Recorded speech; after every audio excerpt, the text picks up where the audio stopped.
बच्चों, हम बात कर रहे थे लेखांकन अनुपात की, और लेखांकन अनुपातों में मुख्य तौर पर आपको 4 तरीके के अनुपात बताए गए थे।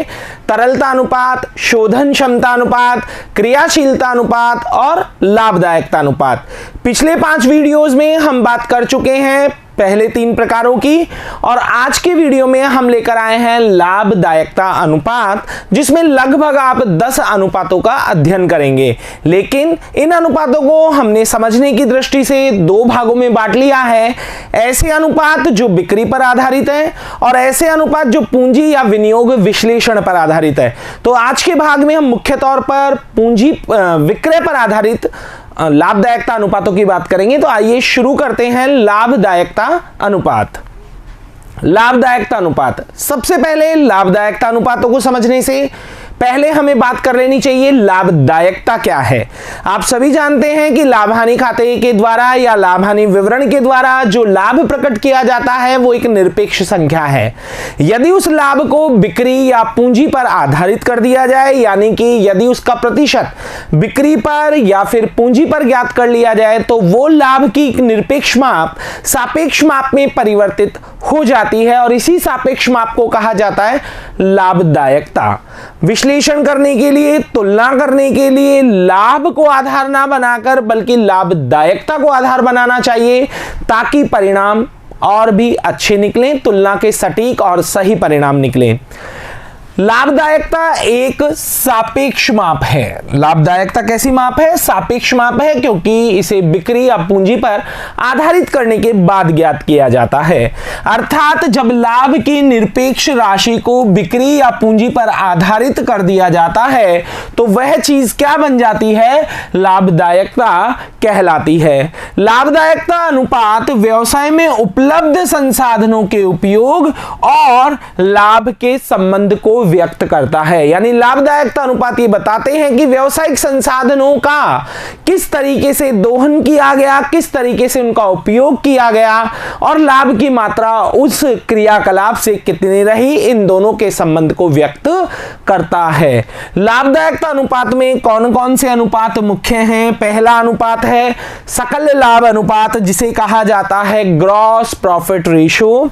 प्रचालन या परिचालन लाभ अनुपात, जिसे कहा जाता है परिचालन या प्रचालन अनुपात, जिसे कहा जाता है ऑपरेटिंग रेशियो। तीसरा अनुपात है प्रचालन लाभ अनुपात, ऑपरेटिंग प्रॉफिट रेशियो। चौथा अनुपात है लाभ शुद्ध लाभ अनुपात, नेट प्रॉफिट रेशियो। 5वां अनुपात है निवेश पर प्रत्याय अथवा नियोजित पूंजी पर प्रत्याय, यानी रिटर्न ऑन कैपिटल एम्प्लॉयड। अंशधारियों के कोषों पर प्रत्याय, रिटर्न ऑन नेटवर्थ। प्रति अंश अर्जन, अर्निंग पर शेयर। प्रति अंश पुस्तक मूल्य, बुक वैल्यू पर शेयर। लाभांश भुगतान अनुपात, डिविडेंड पे आउट रेशियो। और मूल्य अर्जन अनुपात, यानी कि प्राइस अर्निंग रेशियो। इन 10 अनुपातों में से शुरू के जो 4 अनुपात हैं, सकल लाभ अनुपात, प्रचालन लाभ अनुपात या प्रचालन अनुपात और निवल लाभ अनुपात, जिसे शुद्ध लाभ अनुपात भी कहा जाता है, ये चारों अनुपात बिक्री पर आधारित है। बिक्री पर आधारित क्यों है? क्योंकि इनके फॉर्मूले में आधार जो बनाया जाता है इनका प्रतिशत निकालने के लिए, वो रेवेन्यू फ्रॉम ऑपरेशन यानी संचालन से आगम को या विक्रय को बनाया जाता है। इसलिए इन अनुपातों को विक्रय पर आधारित लाभदायकता अनुपात कहा जाता है। बाकी अनुपात जो हैं वो या तो पूंजी पर आधारित है या विनियोग विश्लेषण क्रिया पर आधारित है। तो आज के भाग में हम बात करेंगे बिक्री पर आधारित लाभदायकता अनुपातों की। तो आइए पहले अनुपात की बात करते हैं, सकल लाभ अनुपात। सकल लाभ अनुपात क्या है? ऐसा अनुपात जो कि सकल लाभ और विक्रय से आगम, यानी कि संचालन से जो आगम प्राप्त हुई है, जो बिक्री हुई है, उन दोनों का संबंध बताता है। यानी सकल लाभ अनुपात का प्रतिशत जो ज्ञात किया जाता है सकल लाभ का वो बिक्री पर ज्ञात किया जाता है और वही प्रतिशत सकल लाभ अनुपात कहलाता है। यह अनुपात सकल लाभ और संचालन क्रियाओं से शुद्ध आगम यानी कि विक्रय के मध्य संबंध को प्रकट करता है। सामान्यतः यह अनुपात किस रूप में व्यक्त किया जाता है? प्रतिशत के रूप में व्यक्त किया जाता है। इसकी गणना निम्न सूत्र से की जाती है, gross profit upon revenue from operation गुणा 100। बिक्री पर आधारित है, चारों ही अनुपातों में नीचे रेवेन्यू फ्रॉम ऑपरेशन आएगा और ऊपर वो आएगा जिसका अनुपात आप निकाल रहे हैं। जैसे यहां पर हम सकल लाभ अनुपात की गणना कर रहे हैं तो ऊपर रखा गया है सकल लाभ और नीचे रखी गई है बिक्री और गुणा 100 करके उसका प्रतिशत ज्ञात किया गया है। अब ग्रॉस प्रॉफिट कैसे कैलकुलेट करेंगे? यदि प्रश्न में सकल लाभ नहीं दिया जाए तो कैसे निकालेंगे? तो उसके फॉर्मूले हैं, या तो आप घटा सकते हैं रेवेन्यू फ्रॉम ऑपरेशन यानी बिक्री में से cost of revenue from operation. Cost of revenue from operation हमने स्कंद आवर्त अनुपात इन्वेंट्री टर्नओवर रेशियो में सीखी है, यहां पर भी हम उसकी बात करेंगे। Cost of revenue from operation कैसे निकाला जाता है? ओपनिंग इन्वेंट्री में नेट परचेज और डायरेक्ट एक्सपेंसेस यानी वेजेस, कैरेज एंड इस तरह के खर्चों को जोड़कर और उसमें से आपको किसे लेस करना है? क्लोजिंग इन्वेंट्री यानी अंतिम रहतिये को लेस कर देना है। फिर से सुने, प्रारंभिक रहतिये में परचेज यानी क्रय को और सभी तरह के प्रत्यक्ष व्ययों को जैसे मजदूरी है, आवक गाड़ी भाड़ा है, इन्हें जोड़ना है और अंतिम रहतिया क्लोजिंग इन्वेंट्री को घटा देना है। तो अंतर की राशि जो निकल कर आएगी उसे कहा जाता है संचालन क्रियाओं से आगम की लागत, cost of revenue from operation. और रेवेन्यू फ्रॉम ऑपरेशन यानी बिक्री में से अगर cost of revenue from operation को घटा दिया जाए तो ग्रॉस प्रॉफिट निकल कर आता है। अब एक इंपॉर्टेंट बात, जैसा कि आपने नए फॉर्मेट में जो कंपनी का इनकम स्टेटमेंट है, प्रॉफिट एंड लॉस स्टेटमेंट है, उसमें ओपनिंग इन्वेंट्री या क्लोजिंग इन्वेंट्री को ना दिखाकर चेंजिंग इन इन्वेंट्री को दिखाया जाता है। आपको इस तरीके से सिखाया गया है कि प्रारंभिक रहतिये में से अंतिम रहतिये को घटा दिया जाता है। यदि मान लीजिए प्रारंभिक रहतिया 20,000 है और अंतिम रहतिया 30,000 है तो यह कहलाएगी इन्वेंट्री में वृद्धि 10,000 रुपए की। और मान लीजिए प्रारंभिक रहतिया 30,000 है और अंतिम रहतिया 20,000 है तो यह कहलाएगी इन्वेंट्री में कमी। तो अब जरा गौर करें, कई बार ओपनिंग इन्वेंट्री और क्लोजिंग इन्वेंट्री प्रश्न में नहीं दी जाती बल्कि केवल इनका अंतर यानी वृद्धि या कमी दी जाती है। यदि प्रश्न में ओपनिंग इन्वेंट्री और क्लोजिंग इन्वेंट्री नहीं दी गई है और उसकी वृद्धि या कमी दी गई है तो उपरोक्त सूत्र में यानी ओपनिंग इन्वेंट्री और क्लोजिंग इन्वेंट्री की जगह सूत्र हो जाएगा net purchase plus direct expenses. अगर इन्वेंट्री डिक्रीज हुई है तो ऐड कर देना है और अगर इन्वेंट्री इंक्रीज हुई है तो लेस कर देना है। दोनों में से एक ही चीज दे रखी होगी, इंक्रीज इन्वेंट्री या डिक्रीज इन्वेंट्री। तो net purchase plus direct expenses plus decrease in inventory, और अगर इन्वेंट्री इंक्रीज हो तो माइनस इंक्रीज इन इन्वेंट्री। फिर फॉर्मूला ये होगा। अब बात करते हैं इसके महत्व की। इस अनुपात का क्या महत्व है? तो यह अनुपात संस्था की लाभार्जन क्षमता को ज्ञात कर, लाभदायकता अनुपात में ही तो पढ़ रहे हैं आप सकल लाभ अनुपात, तो यह अनुपात किस क्षमता को ज्ञात करता है? संस्था की लाभार्जन क्षमता को ज्ञात करता है और उसे ज्ञात करने का एक अच्छा माप है। यह अनुपात जितना ज्यादा होगा व्यवसाय के लिए उतना ही लाभप्रद होगा। इसकी मात्रा जितनी ज्यादा होगी संस्था के लिए लाभप्रद है। इसके विपरीत इस अनुपात का कम होना इस बात का प्रतीक है कि व्यवसाय में बिक्री की तुलना में लाभ कम हो रहे हैं। और यदि यह अनुपात नीचे आ रहा है तो इसका मतलब संस्था में बिक्री की तुलना में लाभ उतनी मात्रा में नहीं है जिस मात्रा में होने चाहिए। सकल लाभ अनुपात को समझने के लिए आपकी पाठ्यपुस्तक का उदाहरण संख्या 19 दिया हुआ है, तो बात करते हैं उदाहरण संख्या 19 की। वर्ष 16-17 के लिए निम्न सूचना उपलब्ध है, सकल लाभ अनुपात की गणना करें। आपको गणना करनी है ग्रॉस प्रॉफिट रेशियो की। सूचनाएं कुछ इस प्रकार से है, प्रचालन से आगम जिसे आप कहते हैं विक्रय, और विक्रय यानी सेल्स आपको दी गई है स्टूडेंट्स नकद 25,000 और उधार 75,000। क्रय आपको दिया गया है नकद 15,000 और उधार क्रय आपको दिया गया है 60,000।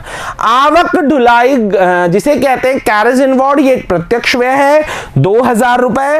वेतन 25,000 रुपए जो कि एक अप्रत्यक्ष व्यय है। ध्यान रखिएगा स्टूडेंट्स, अप्रत्यक्ष व्यय है और सकल लाभ की गणना में इसका कोई काम नहीं है।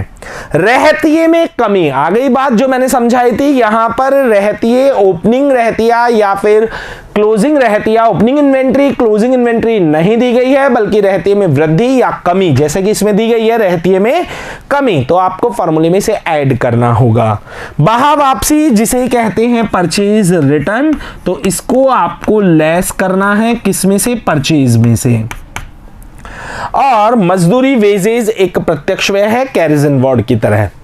चलिए तो सकल लाभ अनुपात के फॉर्मूले की बात करें तो जैसे कि आपको बताया गया है, gross profit ratio is equal to gross profit upon net revenue from operation गुणा 100। इस प्रश्न में रेवेन्यू फ्रॉम ऑपरेशन भी आपको ज्ञात करना होगा क्योंकि नकद और उधार दोनों अलग अलग दे रखे हैं जोड़कर, और साथ ही साथ आपको सकल लाभ निकालना होगा, और सकल लाभ निकालने से पहले आपको निकालनी होगी cost of revenue from operation. तो आइए मेन फॉर्मूला आपके सामने है, अब एक एक गणना करते हैं। सबसे पहले बात करते हैं revenue from operation.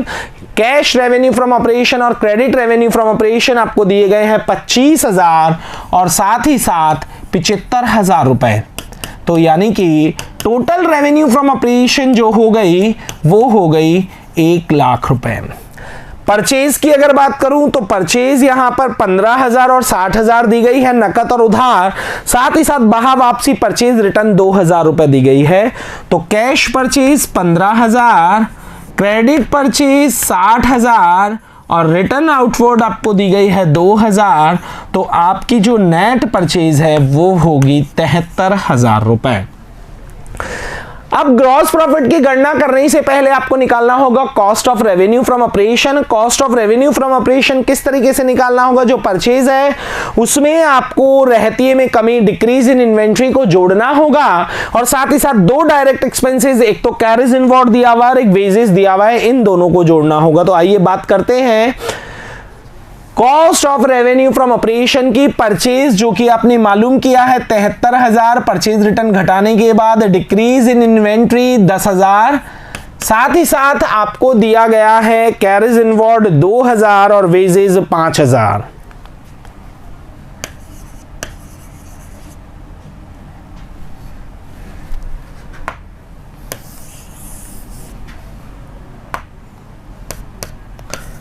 $73,000 plus 10,000, carriage inward 2,000 और साथ ही साथ वेजेस 5,000। जब आप इसका मूल्य निकालते हैं स्टूडेंट्स तो इसकी कीमत लगभग आ रही है 90,000।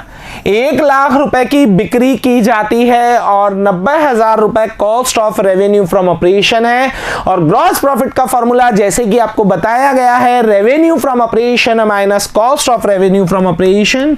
1 लाख रुपए के रेवेन्यू फ्रॉम ऑपरेशन में से cost of revenue from operation 90,000 को घटा दें तो आपका ग्रॉस प्रॉफिट की राशि आ जाती है 10,000 रुपए। और यहां अगर बात की जाए तो 10,000 रुपए का आपको प्रतिशत ज्ञात करना है। तो अब बात करते हैं मेन फॉर्मूले की। ग्रॉस प्रॉफिट रेशियो जो कि ग्रॉस प्रॉफिट है 10,000 और नेट रेवेन्यू फ्रॉम ऑपरेशन है 1 लाख गुणा 100, तो आपका सकल लाभ अनुपात निकल कर आता है 10%। इसी के साथ सकल लाभ अनुपात पूरा होता है। बात करते हैं अगले अनुपात की, परिचालन अनुपात। परिचालन अनुपात ऑपरेटिंग रेशो कह दीजिए या प्रचालन अनुपात कह दीजिए, एक ही बात है। तो यहां अगर बात की जाए तो परिचालन अनुपात एक संस्था की कुल परिचालन लागत एवं संचालन क्रियाओं से शुद्ध आगम के मध्य संबंध को व्यक्त करता है। कुल परिचालन लागत क्या है, टोटल ऑपरेटिंग कॉस्ट क्या है। तो स्टूडेंट्स जरा अभी ध्यान दें, आपने बात की है cost of revenue from operation.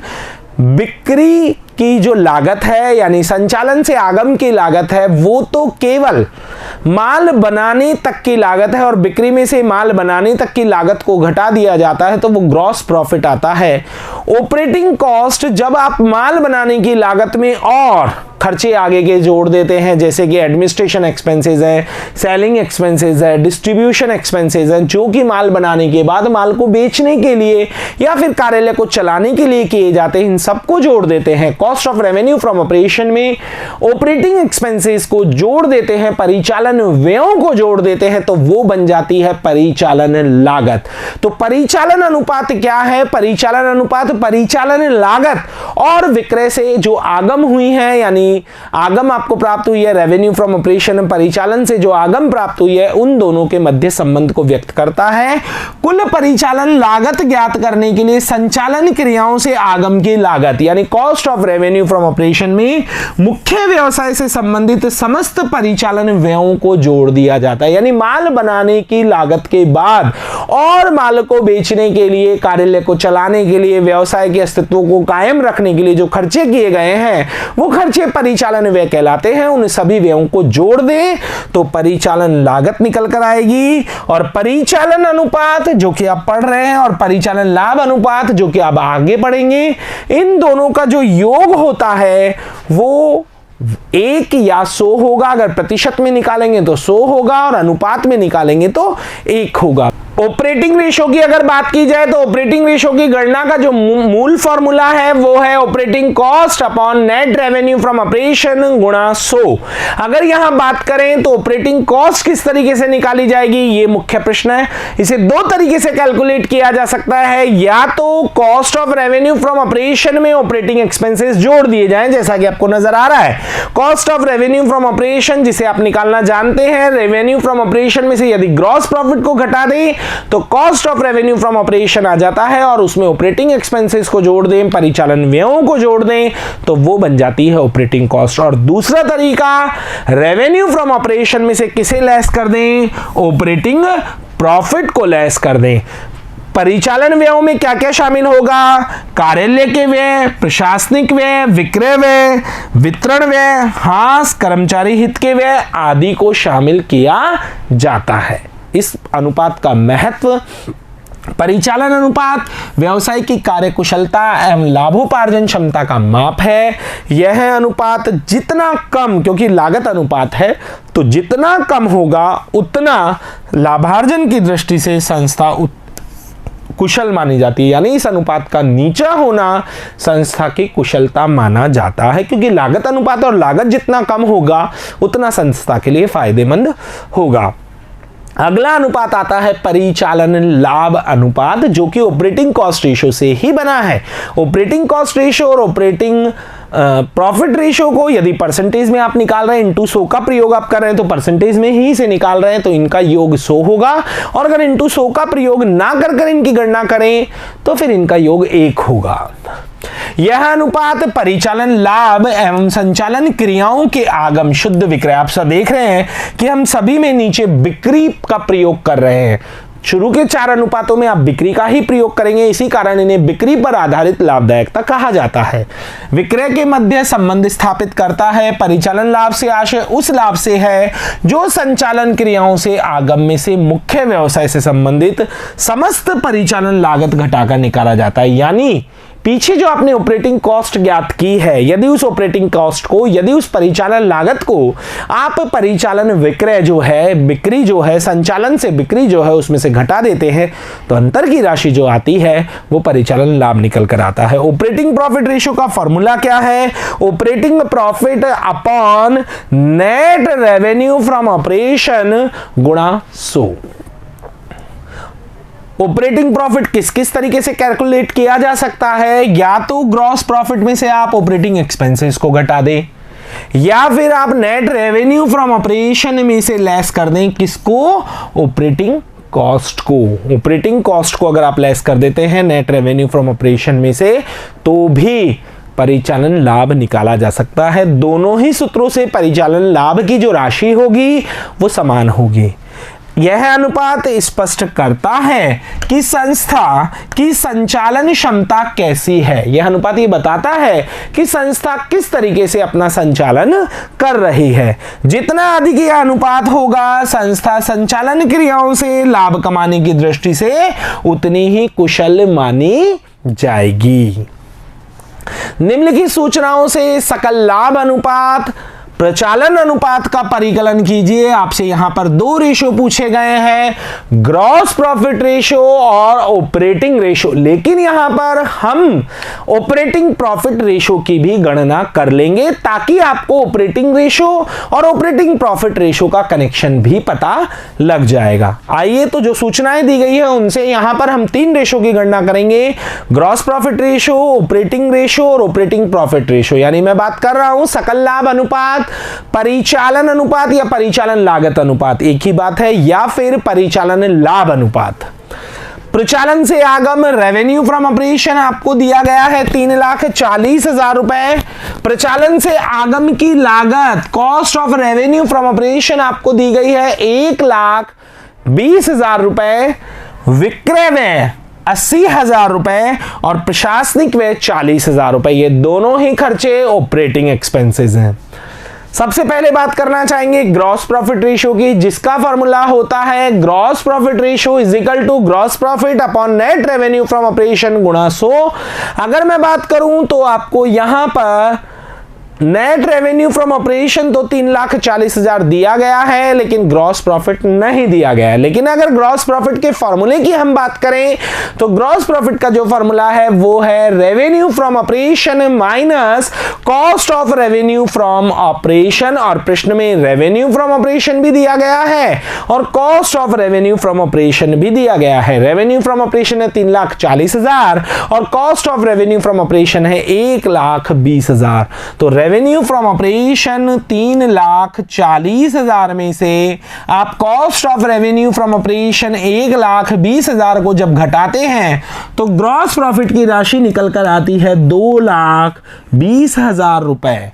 और इस 2,20,000 को अब आप मेन फॉर्मूले में रख दीजिए, ग्रॉस प्रॉफिट 2,20,000 रुपए बटा नेट रेवेन्यू फ्रॉम ऑपरेशन जो कि है 3,40,000 रुपए गुणा 100। और जब आप इसका प्रतिशत निकालते हैं तो इसके प्रतिशत की राशि आती है 64.71% के आसपास, यानी 64.71% लगभग आपका ग्रॉस प्रॉफिट रेशो है। अगले अनुपात की बात करें तो अगला अनुपात है परिचालन अनुपात, जिसे आप ऑपरेटिंग रेशो या ऑपरेटिंग कॉस्ट रेशो दोनों नामों से बुला सकते हैं।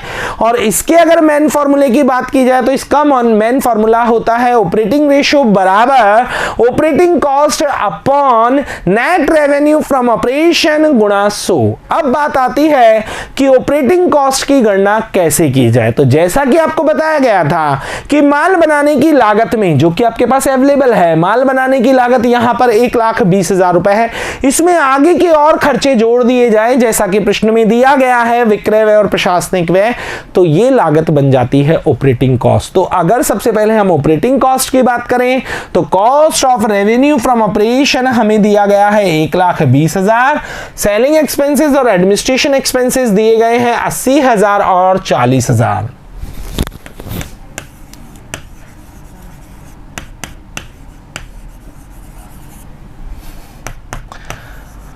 2,40,000 रुपए आता है आपका ऑपरेटिंग कॉस्ट। अब इसे मेन फॉर्मूले में रखें अगर तो फॉर्मूला है ऑपरेटिंग रेशो का operating cost upon net revenue from operation 3,40,000 गुणा 100। और जब आप इसका प्रतिशत निकालते हैं तो यह प्रतिशत लगभग आता है 70.59%। प्रश्न में पूछे गए दोनों अनुपातों को हमने निकाल लिया है, लेकिन यहां पर जैसा मैंने सवाल के शुरू में ही कहा था कि हम ऑपरेटिंग प्रॉफिट रेशो की गणना भी करेंगे ताकि हम ऑपरेटिंग कॉस्ट रेशो और ऑपरेटिंग प्रॉफिट रेशो का कनेक्शन बता सकें। जैसे अगर मैं बात करूं, जैसे मैंने कहा कि परिचालन अनुपात और परिचालन लाभ अनुपात दोनों का योग 100 होता है, यदि इसे प्रतिशत में ज्ञात किया जाए। तो यहां पर हमने इसे प्रतिशत में ज्ञात किया है। अगर मैं यहां पर बात करूं तो 100 में से यदि 70.59 को मैं घटाता हूं तो आपका वैल्यू आता है 29.41%। यानी यदि इस प्रश्न में मैं ऑपरेटिंग प्रॉफिट रेशियो निकाल कर देखूं तो वो 29.41% के आसपास होना चाहिए, क्योंकि ऑपरेटिंग कॉस्ट रेशियो और ऑपरेटिंग प्रॉफिट रेशियो दोनों का योग प्रतिशत में 100 होता है। तो यहां अगर बात की जाए तो ऑपरेटिंग प्रॉफिट रेशियो निकालने का मेन जो फॉर्मूला है वो है ऑपरेटिंग प्रॉफिट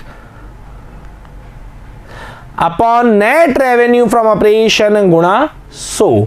ऑपरेटिंग प्रॉफिट किस तरीके से निकाला जाए? ऑपरेटिंग प्रॉफिट के आपको दो फॉर्मूले बताए गए थे, या तो आप ग्रॉस प्रॉफिट में से ऑपरेटिंग एक्सपेंसेस को लेस कर दें, या फिर आप रेवेन्यू फ्रॉम ऑपरेशन में से ऑपरेटिंग कॉस्ट को लेस कर दें। तो रेवेन्यू फ्रॉम ऑपरेशन यदि 3,40,000 रुपए दिया हुआ है और ऑपरेटिंग कॉस्ट अभी अभी आपने मालूम की है 2,40,000, तो ऑपरेटिंग प्रॉफिट होगा 1 लाख। दूसरा, ग्रॉस प्रॉफिट आपने मालूम किया था 2,20,000। ऑपरेटिंग एक्सपेंसेस के रूप में यहां पर दो खर्चे दिए गए हैं, एक दिया गया है आपको एडमिनिस्ट्रेशन एक्सपेंसेस और एक दिया गया है आपको सेलिंग एक्सपेंसेस। दोनों का योग यहां पर 1,20,000 रुपए है। यदि आप उसे भी घटाते हैं तो भी ऑपरेटिंग प्रॉफिट आता है 1 लाख। दोनों में से किसी भी एक फॉर्मूले को आप यूज कर सकते हैं। मेन फॉर्मूले में इसे पुटअप करने पर operating profit 1 lakh, net revenue from operation 3,40,000 गुणा 100, तो ये लगभग आपका प्रतिशत आता है 29.41%। ये आपका ऑपरेटिंग प्रॉफिट रेशो। विक्रय पर आधारित लाभदायकता अनुपातों में मुख्य तौर पर शुरू के 4 अनुपात शामिल किए गए हैं। पहला अनुपात था सकल लाभ अनुपात, दूसरा परिचालन अनुपात, तीसरा परिचालन लाभ अनुपात और अब चौथे अनुपात की बात करते हैं शुद्ध लाभ अनुपात या फिर निवल लाभ अनुपात। शुद्ध लाभ अनुपात, यह अनुपात व्यवसाय के शुद्ध लाभ एवं संचालन क्रियाओं से शुद्ध आगम के मध्य संबंध को व्यक्त करता है। यानी यह अनुपात किस किस के मध्य संबंध बताता है? बिक्री की राशि और शुद्ध लाभ की राशि। शुद्ध लाभ एक व्यावसायिक संस्था के संचालन क्रियाओं से लाभ एवं गैर संचालन क्रियाओं से लाभ का योग होता है। यानी इसमें ऑपरेटिंग जो एक्टिविटीज हुई हैं उनका प्रॉफिट भी और नॉन ऑपरेटिंग जो एक्टिविटीज हुई हैं उनका प्रॉफिट भी इसमें शामिल रहता है। इसकी जो गणना का सूत्र है वो है net profit upon net revenue from operation गुणा 100। नेट प्रॉफिट को ऊपर और विक्रय पर आधारित है तो आप सेल्स को ही नीचे रखेंगे। इस अनुपात को ज्ञात करने का क्या महत्व है, इसका क्या इंपॉर्टेंस है, अगर उसकी बात करें तो यह अनुपात व्यवसाय की कुल लाभदायकता तथा कुशलता का परिचालक है।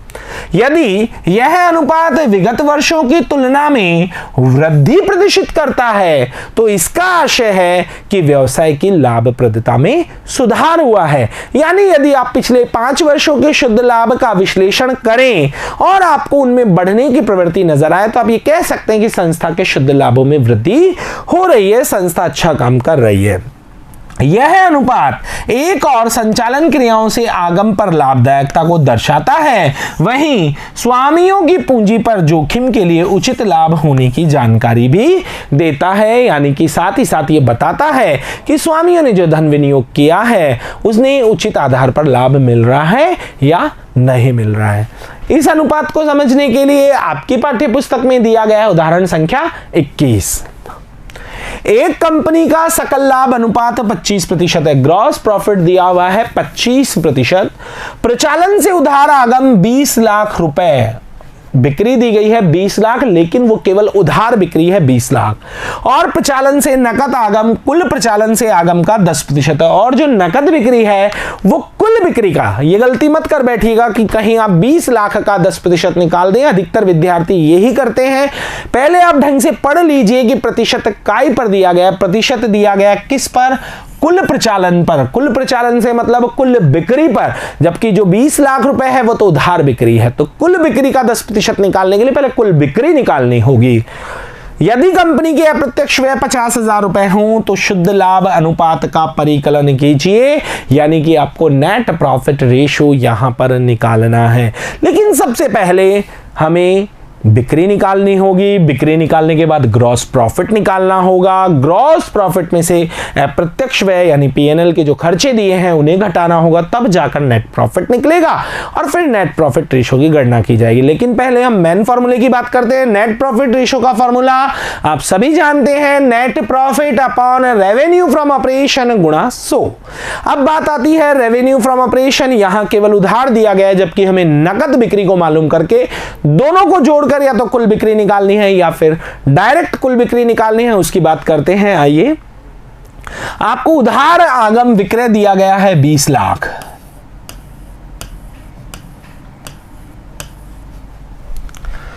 नकद आगम आपको 10% दिया गया है कुल आगम का। तो ये तो क्लियर है कि 10% 20 लाख का नहीं निकाल सकते। अगर उसका होता तो 2 लाख इसमें जोड़ देते, लेकिन ऐसा करेंगे तो गलत है, वो मैं स्पष्ट कर चुका हूं।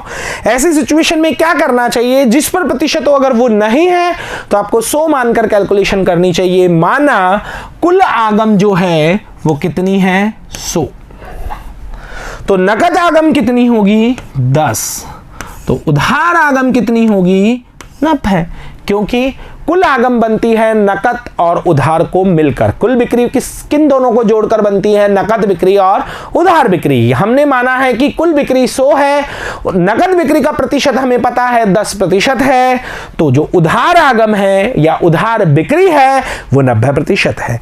और यदि उधार बिक्री 90% है तो उधार बिक्री का अमाउंट तो हमारे पास अवेलेबल है, वो कितना है, 20 लाख रुपए। तो बहुत आसानी से कुल बिक्री निकाली जा सकती है। अतः फर्म की कुल आगम होगी 20 लाख गुणा 100/90। नीचे 90 क्यों आया वो समझने की चीज है, इसलिए आया क्योंकि उधार बिक्री 90% के बराबर है। तो आप इसे 100% में बदलेंगे, और अगर इसे आप 100% में बदलते हैं तो 22,22,222 रुपए की आपकी कुल बिक्री आती है। ये टोटल सेल है आपकी 22,22,222 रुपए। नकद बिक्री की यहां अब जरूरत नहीं है, हमें कुल बिक्री की ही जरूरत थी। सकल लाभ 22,22,222 का कितना प्रतिशत, 25%, जो कि सवाल में दिया गया है। और जब आप इसे हल करते हैं तो आपके सकल लाभ की राशि आती है 5,55,555 रुपए। 5,55,555 रुपए सकल लाभ है। सकल लाभ में से जब अप्रत्यक्ष व्ययों को घटा दिया जाएगा, और अप्रत्यक्ष व्ययों की राशि यहां पर 50,000 रुपए है, तो जो बचेगा वो आपका शुद्ध लाभ होगा।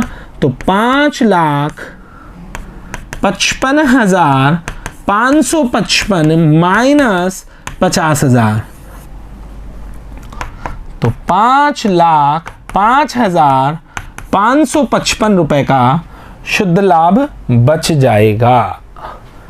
अब इसका प्रतिशत निकालते हैं।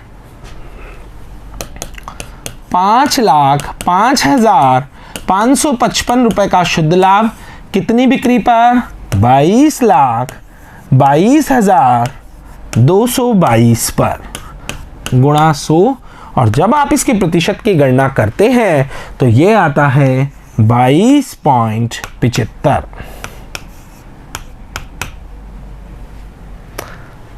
इसी के साथ आपका शुद्ध लाभ अनुपात पूरा होता है, और बिक्री पर आधारित लाभदायकता की गणना जो अनुपातों की है वो भी पूरी होती है। आगे की वीडियो में बात करेंगे आगे के लाभदायकता अनुपातों की। तब तक के लिए धन्यवाद।